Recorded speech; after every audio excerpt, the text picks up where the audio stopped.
Les cinémas du Coq Patriote, en partenariat avec le ministère de l'Information et de la Censure, présentent les actualités.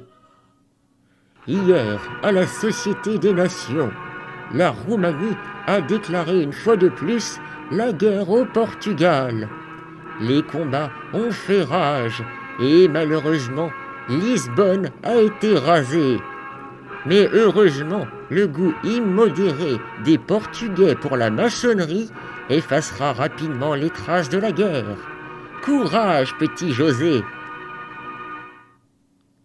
Pendant ce temps-là, la course automobile Paris-Melun battait son plein. Les pilotes survivants sont maintenant aux prises avec les terrains accidentés et sauvages de la Seine-et-Marne, sur lesquels les bolides atteignent parfois la vitesse fulgurante de 15 km/h. Les ravages de la drogue. Voici Lucie il y a un an, jeune fille fraîche et pétillante. Et la voici aujourd'hui, sous l'effet de l'opium, de la cocaïne, du chanvre indien et de divers champignons et crapauds vénéneux. Sa beauté s'est fanée et son regard est vide.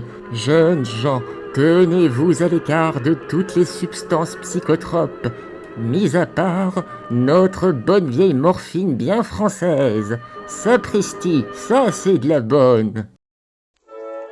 À la surprise générale et prenant de court la lente avancée des mœurs, le prince de Hanovre s'est fiancé avec le duc du Luxembourg, provoquant l'étonnement de toute l'aristocratie européenne. Il pense déjà à adopter un orphelin espagnol du nom de Pedro. Et maintenant la culture. Sur vos écrans bientôt, L'Enragé, une comédie romantique avec Jean Gabin dans le rôle du jeune Jacques qui a malheureusement oublié l'anniversaire de sa femme Paulette, jouée par Arletty. Paulette va littéralement perdre les pédales et menacer la vie de son mari. Heureusement, tout finira en chanson. Et pour rester dans la chanson, retrouvons l'étoile qui s'accroche toujours désespérément au firmament de Paris, Gertrude de Montparnasse et son accordéoniste Lucien. Je me présente, Gertrude de Montparnasse. Je suis chanteuse, je chante l'amour. Et je le vends un petit peu aussi, il faut bien arrondir les fins de mois. Oh, il y en a toujours pour ramasser les vieux légumes après le marché. Bon là, plusieurs jours après le marché. Et voici Lucien, mon accordéoniste, qui est un petit peu grognon, et bête, et moche. Et moche aussi, Et c'est pas moi qui marmotte a eu l'idée de jouer à cache-cache dans la chaudière. c'est ça. Voyez le résultat. On tourne dans les rades et les tripots. On joue pour les malheureux. Les gueules cassées. Comme toi, mon loulou. Toi, la vie, elle t'a pas fait de cadeau. Hein. Oh. Toi, t'as fait Verdun. Plusieurs fois. Allez, je vais te chanter une chanson pour te remonter le moral. C'est une chanson d'amour. Ça s'appelle Mon dégueu. Il est venu me voir un vendredi soir à la gare Montparnasse où je traînais les godasses. Il a enlevé son chapeau et sous des lambeaux de peau, j'ai pu voir ses beaux yeux de croûte et de chair bleue. D'abord j'ai refusé, mais il était friqué. Je l'ai emmené dans ma piole, la suite n'est pas très drôle. Je l'appelais mon dégueu. C'était le pire de mes clients, moi je le rendais heureux. Il me donnait 1 franc. Il enlève ses vêtements, et là où normalement il y a le poireau et les noix, j'ai vu ça rater son foie, et tricoter un foie c'est plus dur qu'on ne le croit. J'ai quand même satisfait, et peut-être même que je lui plaisais, mais je pouvais pas me marier avec un putréfié. Il venait 1 fois par mois, ça me convenait ma foi. Je l'appelais mon dégueu. C'était le pire de mes clients, moi je le rendais heureux.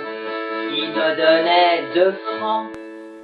Mais un beau vendredi, il est mort dans mon lit. J'ai pas tout de suite vu que j'étais dessus. Puis ses os ont claqué et sa peau s'est détachée. Puis il s'est ramolli, suintant du liquide gris. Mais moi, très motivé, j'ai quand même continué. Quand sa bouche s'est dissoute, ça m'a mis un petit doute. Je l'appelais mon dégueu. C'était le pire de mes clients. Moi, je le rendais heureux. Il me donnait 3 francs. Puis son cœur s'échappant par le grand trou béant, je me suis dit c'est bizarre, c'est pas comme les autres soirs. Et puis à un moment, pour trop de dévouement, je l'avais mis en bouillie. Oui, il était parti pour sa mise au tombeau. Je l'ai jeté dans le lavabo, mais il laissera une trace dans mon cœur et mon matelas. Et sur le parquet aussi parce que ça a traversé et ça a coulé chez la voisine, puis c'est arrivé chez la concierge qui a gueulé.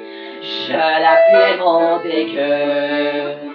C'était le pire de mes clients. Moi je le rendais heureux. Il me donnait 4 francs. Allez, je l'appelais mon dégueu. C'était le pire de mes clients. Moi je le rendais heureux. Il me donnait 5 francs.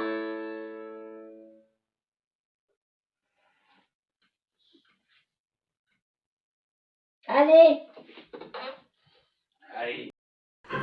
Au revoir Gertrude et Lucien. Et à vous tous, je vous dis à bientôt dans les cinémas du Coq Patriote.